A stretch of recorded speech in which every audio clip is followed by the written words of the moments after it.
Right, we're back. And Marcy, we need to know, why is Brio the standout track off this album for you?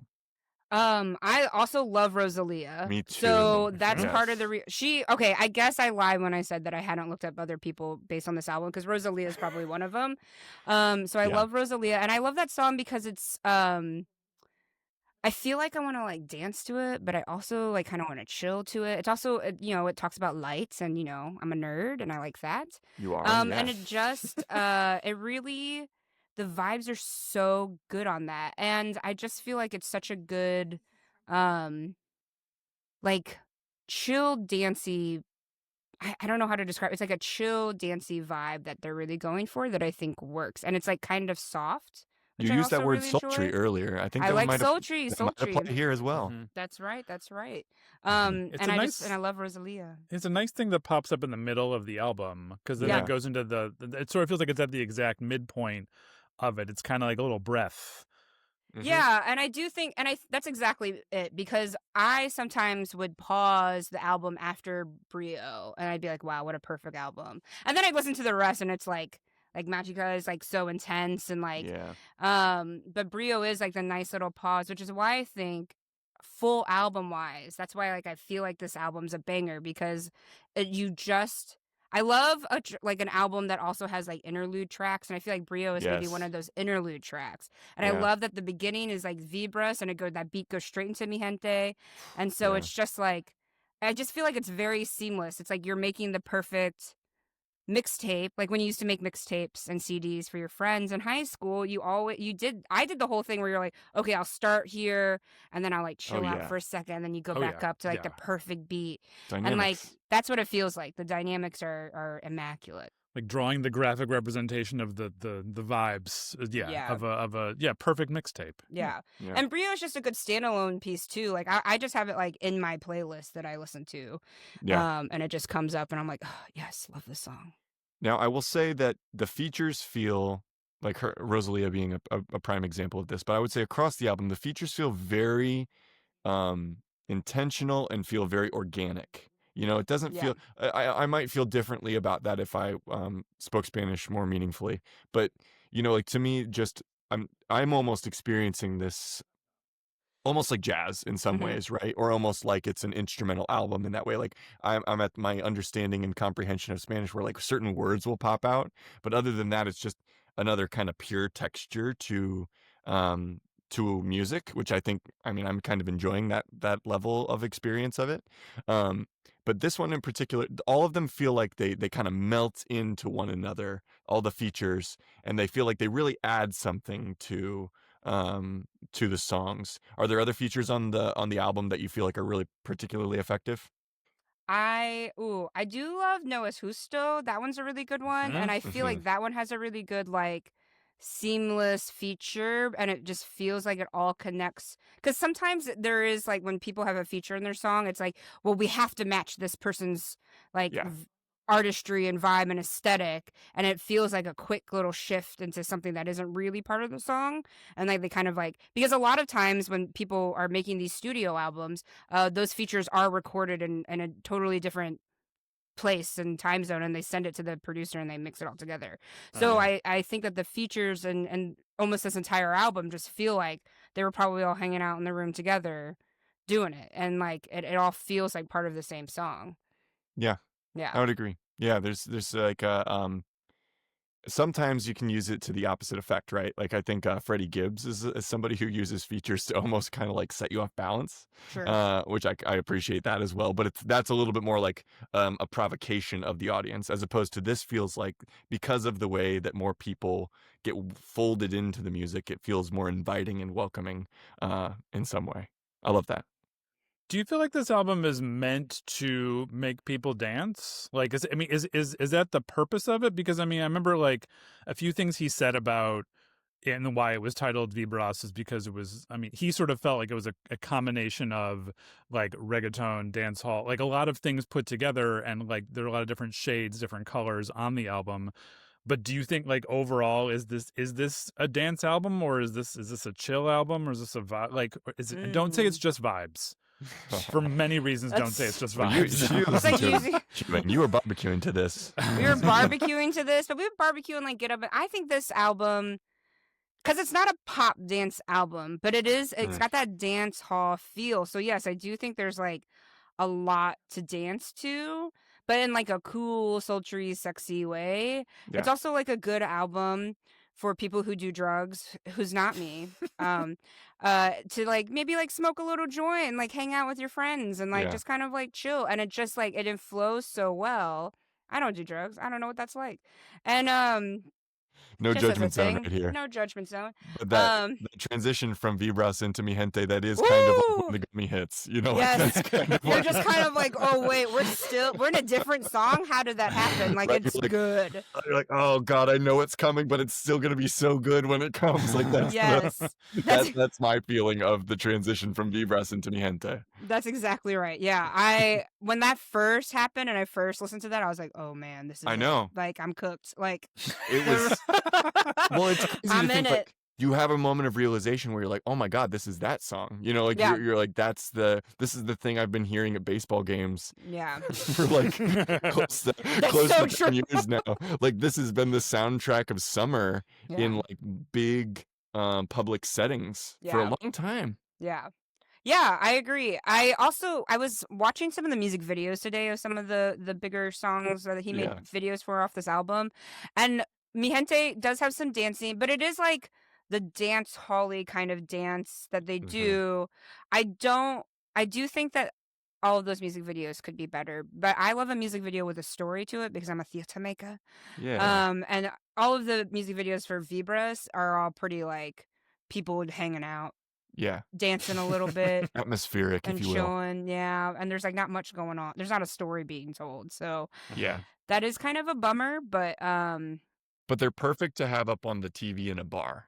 that's exactly right. Those are Mm. the type of music videos that they are. It's just like people vibing. Yeah, because there's not that like music videos with a story with an arc. They're lost on having as the background. So I Yeah. think there's different tools in your toolbox, I suppose. That's true. That's true. And I think that's what this album is. It's like the chill, put it in the Well, background. Well, and also, though, I will say, I was telling Tyler before we started the recording that I feel like I didn't get to really experience, in preparing for this episode, I didn't really get to experience this album the way I think it is meant to be experienced, which is through car speakers with the bass pumped way up and all your windows down and the volume way up. Like, it just feels like that's...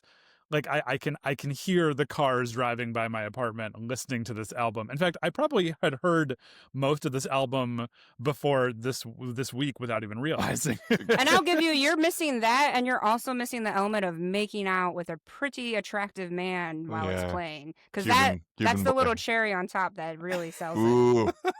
You should try that out. I'll tell you what was a great setting for me was I'm training for a half marathon, and so I've been getting up really early, and I've been going to do track workouts with my dad, and so like we've been doing sprints around these. So we've been getting there at like 5:45, 6 in the morning, Jeez. and doing these sprints before work. And I gotta tell you, there is a particular setting for this album when I work remotely, so Mhm. you just got back from the workout, you took a shower, you're clean, you have a cup of coffee, the sun's coming in your window, and you're getting ready for a day of work. That kind of rules with this album. Yep. It really feels like you've captured something that Yeah. early in your day. It's kind of, even though Mi Gente is like such a bop, it is like it's still like a calm way to start the album almost. Like Yeah. it's like a good call to the people without like really stressing you out. Yeah. Mm. Which sometimes Bad Bunny can like have that note of anxiety to him. Yeah. Which maybe makes him the better artist, or I don't know, maybe makes him the more I don't know. I do love Bad Bunny complex. because I think his acting is love that. incredible. Oh yeah. I mean, J Balvin, again, some of the research I was doing, like he definitely has some haters. Does he? Well, Is he it 'cause he's did some corny? shit. No, well, he Yeah. Did he? also he got canceled a little bit. Yeah, Did So he? that was he another had some, thing. yeah, he's, I mean, been I a missed that big one. fan of the queer community. Yep. Has been doing a lot to try and eliminate misogyny from reggaeton music. May not have had the best response to Black Lives Matter, is Okay. how I will leave Okay. that. But then also some I missed people that one. said Yeah. he's not an artist, he's just a performer who like knows how to sing well or that sort of thing. And I guess he's just sort of like, all right, cool, whatever, say what you want. Beyonce was on the remix of one of my songs, so Yeah. She was, but wasn't she? but He had yeah, to apologize for a music video. Yeah. Okay. I Okay. Yeah. just really love this album, you guys. Yeah. let's just stick with this and pretend Well, all the this other is stuff the- never happened. Right. And I mean, this is the question of like, it is matters of scale, right? When we're Mhm. with this conversation keeps coming up of like the artist and the artist and the art, and it's the one we'll keep having. And I think the only thing that we've figured out in 100+ episodes of doing this is that it's a case by case basis, Yeah. right? Like, sounds like he got canceled and responded to it in such a way where, you know, I guess consensus is that we're still going to entertain his presence. And Yeah. it really is all about, I guess, what we're finding out now in this kind of like post-cancel era is like, it is really just how you respond to it Yeah. that He determines whether it was apologized. worth it or He not. like pulled the music video. He like did, I think from what my research shows, he's been doing the thing. He's been doing the work. But yes, there was Yeah. a moment of like, ugh. Now, the thing about being a performer and not being like a real artist, I think that's another, it's the repackaged sellout kind of discussion, right? Like, Yeah. is who, like, what forces are you serving by making the things that you make, I guess. Yeah, I'm not really sure. I mean, I just don't know. I mean, I know this is crazy and why we're talking about this album, but this is truly the only album I've listened to of his. So I don't Yeah. know. Sure.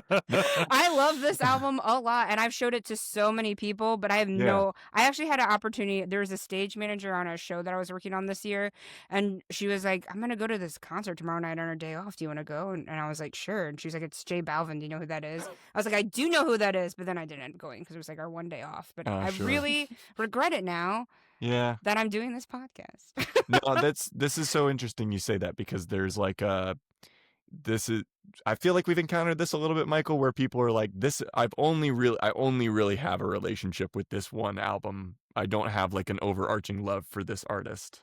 I feel like this has come up a little bit. I mean, like, I know you and I are like super nerds about things, and we tend to like, if we like one album, we tend to become not completists, but sort of. But like, I would say, aren't there some albums that you're kind of like, I only like this one album by the artist? Pretty much.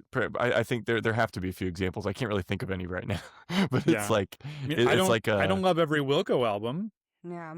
That's a good one, actually. That's a really good one. So true. I might like Wilco more than you, though. You do, yes, you do. Yes, So this is true. that might be a factor here. Okay, so talking about individual albums, we asked you to nominate 4 albums that you believed were quote unquote perfect, parfait, and Perfecto. yeah, we didn't define that for you. We didn't tell you what our conception of perfect was, and I believe we probably put quotes around perfect just about every time we sent it to you. So, can you illuminate for us a little bit more of what your process was when you were choosing these albums that you believed were perfect? What were the standards you were judging them on? I always think of a perfect album as something I can play from the beginning and just never pause, never skip, never just be like, oh, not this song. Yeah. So that's like number 1 for me from beginning to end. And then the other factor is just kind of like the mixtape aspect of it all, right? If it's all kind of gelling together in a way. And then I also do really like some albums that have like interludes or like kind of blend 2 songs together, like give us a little kind of almost DJ vibe where we feel like we're like seamlessly transitioning. And I feel like all but one of those albums do that quite a bit that I put in. So those are my like 2 big factors, is like a good through line and then also a good start to stop. A complete thought. Yeah. Just- I love a complete thought. Yeah. I love Yeah. a complete. I read a book one time that said what a poem is an action of the mind. is what it is. Oh, that's nice. And I think you could apply that to other media as well, Mhm. right? Like it's really it's some kind of thing that this band needed to say in this way, and it is complete in its own way. Yeah. Yeah, I also think that I have ADHD, and that really determines how long I'm paying attention to something. Sure. Yeah. Yeah. Yeah, So I there's think the something, through it line is captures you. helpful. It pulls you in enough. Yeah, absolutely. So that's a big factor too. I'll just preface that. That makes me think, we were talking about Rosalia earlier. Like, Mhm. have you listened to Motomami? I have listened to it a little bit. I have not much to say, but I do really like it. She's great. Because She's it's like amazing. it, and also like all the songs, like in some ways it feels kind of like flamenco pop, hyper pop, like Yeah. put together. I mean, I was Well like, said. a lot of people have said that they think that Charlie XCX's Brat owes a lot to Motomami, because I don't think there's a Oh, single sure. song on the album that is longer than maybe like 3 minutes or so. It's like these little I can like see that. bursts of songs that are, again, you can't define anything. It just made me think you were talking about like the sort of like quick and punchy Mhm. thing. Like that's an artist who made songs like that. I'm also like a big like repeater of my music. Like I like to listen to the same songs like over and over again. Mm. Maybe that's also my general ADHD or whatever. But there was a long time where I was listening to Rosalia's song, what is it called? Oh shit. Wait, I have to look this up. 1 second. Yeah, got it. You can roll it It's back on, in. it's on the top of my playlist. I can tell you that. Oh, the oh, fuck. How do you pronounce this? Bizcochito, that like really like fun like poppy kind of one. Okay. Bizcochito. Okay, That yes. song, I listened to that like every day for like 3 months. Yes, I like okay. discovered it, and it came out like a while ago because I'm always behind on stuff. Motomami. Oh, okay, great. Then Yeah, yes, you I were have. listening to the single version of it or something. I think I was, it a and so single? I listened to that for like ages. But she's got the same. I like that. I like an artist who has like some good pump up jams for me, and then also some chill ones. Have you listened to Sophie? No. And Sophie's a British hyperpop artist that I think, based on everything we're saying, like I think the kind of like challenging nature of their music would be right up your alley. Oh, cool. And we've talked about them on here before. That's cool. There I was guess I this- should just text you when I need new music, because do that. I'm truly like 2 years behind constantly, because I would just like listen to what I like and then be like, oh, new stuff comes out every day. Hey, Yeah. give yourself 10 years, and then you'll only listen to things by the bands you liked when you were in your 20s and 30s, like this guy over here. That's fair. That's You're fair. not giving yourself enough credit. You still have a very open mind. No, but not as I mean, like you listen to so many different things. I mean, I tend to it's much harder for me to embrace a totally new artist. I mean, like new albums I've listened to recently, like by the British band Doves. Yes. Which they're like in their 50s now, I think. And then also, like, I'm kind of excited to, just so our listeners know what date this is being recorded. The new Deftones album comes out this week. Yeah, I'm actually stoked I'm about kind that of one curious too. about that. So Yeah, Deftones are great. But I would love for you to tell me how that is next year when I'm ready to listen to it. When you're ready, you have the Yeah. bandwidth for it. yeah, Well- we'll forward you this episode That's- in summer of 2026 as a reminder. Oh, to I listen love to those it. albums. I love it. Remember they came out? Yeah, that's exactly what I need. So I'm wondering. So really, to give our listeners a little sense of what else was on your list. Like I said, indie girl, because we had Alt J. I don't know if anyone else is going to nominate Alt J. I could talk about Alt J all day, you guys. Really? Yeah. Love to have you back. Love to have you back. And then the other two were Modest Mouse and Kendrick. Yeah. And yeah, so those were give us kind of just like an overview of like why those made your list as well, in a word. Okay, so you're limiting me or now. three. Sure. Or Three. three. 3 to Moon, 5. Moon over Antarctica was the first album that I was like start to finish. That's what I started defining what a perfect album is. Yeah. Uh, It was Alt To Pimp a Butterfly J. that you did, Kendrick. Well, Yeah. we could go on for hours. I love that album. So I'm Yeah. honestly pissed you didn't choose that one. Yeah. To No, Pimp a I get it. Butterfly, I think, is one of the best albums of our lifetime. It's so informative and it's so just like good. The music, the musicality of it is Yeah. incredible. Anyways, whatever. Well, it's funny because Another album. the person who our first entry, Kendrick's first entry into our pantheon, as you might have seen, was Mr. Morale, Yeah, it's which a good one. I'm glad we went from that angle, though. I think, and as is evidenced in the episode, I think Michael and I tend towards the earlier stuff for his He work. won a Pulitzer for Damn, right? A Pulitzer. Yeah. Of all things. Like crazy. To Pimp a Butterfly, I used to quote that in like papers in grad school. There was this amazing at the Huntington. I know. I was an assistant lighting designer at the Huntington Theater in 2016, 17, 18, and Billy Porter directed a production of Top Dog Underdog. And he used as we all know, he was on Broadway, Top Dog Underdog. He used To Pimp a Butterfly as the full soundtrack for the play. He used like almost all of this. Oh, it was so good. And there was one Bruno Mars song, but it was like the perfect album for that play, and it blew my mind. It just blew my mind. So could be cool if you had me on again so we could talk about that album. Okay. All right. Well, Tyler, I was gonna say, it seems like we are moving into the deliberation phase. Oh wow! There's a sound effect that our listeners and viewers have just heard, but you didn't in the recording. So, but I felt like I was in it. So yeah, that's all. The energy was there. Maybe soundboard. Maybe we'll have to figure out the soundboard for next time. We'll figure out a soundboard. Yeah.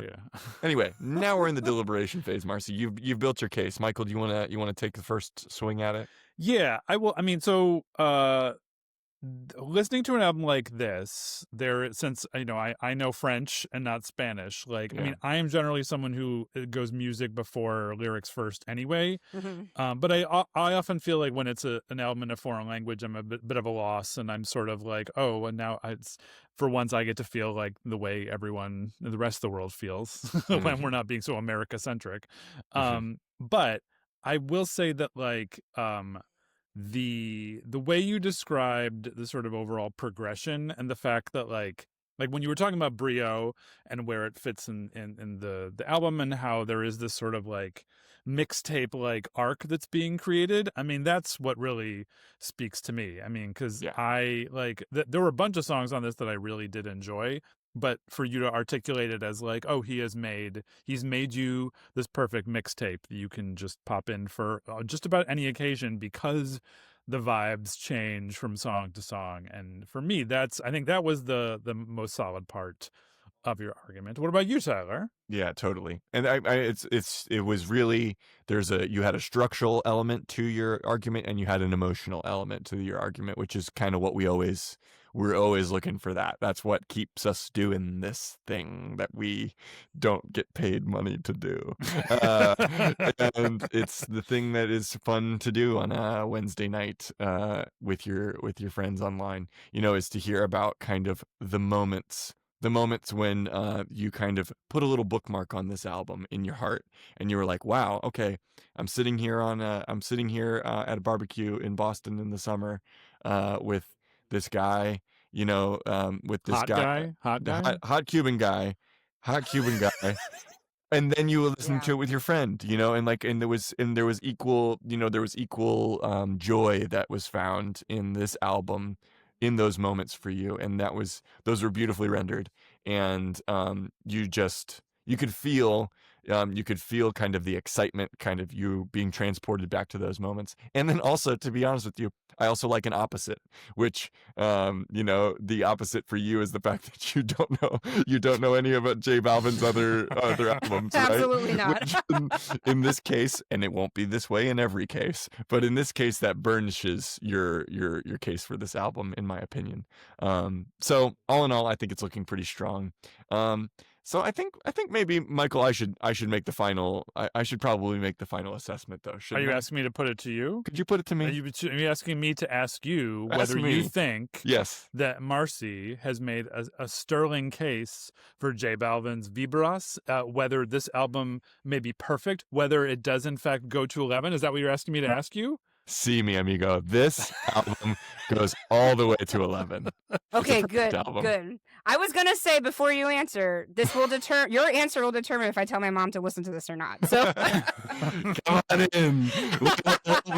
We won Ms. Barbeau here. This is a Barbeau friendly podcast. We love all Barbeaus. and I love that. Well done. Well done, Marcy. Yay! It goes to 11. It does go that all was the the way whole to 11. point. Yay! It was. Yes. I did it. Are you a Spinal Tap fan? Have you seen Spinal? This is Spinal Tap. I haven't seen it in so long, but I love every time I see a clip. I'm like, Yeah. oh, I have to watch this whole thing again. Well, Like, the sequel actually looks pretty decent. Does it? Okay. The trailer's out, and I'm like, I will watch this. It looks a little less mockumentary and more like kind of serious. In some Like, ways, I saw a preview for it when I saw the Jeff Buckley documentary, and they had a preview for it at the beginning, and I was like, this is not what I expected exactly. Yeah. But it does feature Kerry Godliman, who is a British comedian who I only know because of the show Taskmaster, which I don't think Oh. we've talked about on this podcast yet, but we're gonna have We to talk haven't about that at enough. some point. So. Yeah. well, on your third podcast about Our Taskmaster podcast. Yeah, your do you Taskmaster. Taskmaster? I do Marcy? Taskmaster sometimes. Yes. It's been a Okay. while. I do like Jason Mantzoukas a lot, so I'm very interested to see this He's new great. season. Yeah. There are some very iconic moments in this season. That is all I Love will it. say. We're going long, Marcy. It's been great. It's been great to see you. You text me Good. anytime if you need music recommendations. I would love to send whatever I have on the ones and twos your way. I will do that. I always need to be up with the kids nowadays. And apparently, I know what the kids like. So You do know what the kids Ooh, like. I don't know if impressed. I'm just- impressed. Yeah, I'm an uncle now. That's That's part of it. it. That'll Yeah. do it. That's cool vibes. right. Congratulations. Michael, you have anything you wanna say to our listeners before we get out of here? I mean, if you're not following us on social media, do that. We're on Facebook, we're on Instagram, we're on TikTok, we're on Blue Sky. Blue Sky, yeah. We're on YouTube, so make sure you like and subscribe. That's how you'll know every time we have a new episode out, Yeah. which you should always watch on our playlist option in YouTube. Yeah. I can't say that enough. Yeah, it's Um, okay for us to be biased towards one of the channels. Like, I think YouTube's the best experience in our opinion, right? In the social medias, I don't know. I don't know what the No, I mean bots for the are paying pod attention itself, to. right? Like, it's Oh, sure. Yeah. do what you want. Do what you want. Do it. you Yeah. want. Yeah. But and thank you, Marcy. It's been a pleasure meeting you. Been so nice meeting you. Thank you for having me. We'll see you soon. We'll Yeah. there's plenty of road ahead of us musically, I think. So, been good Yeah. to have this Bring first me one. on to talk about Kendrick. No. So But good, now- so good. I think there's only one more thing to say, Tyler, and that is Bye.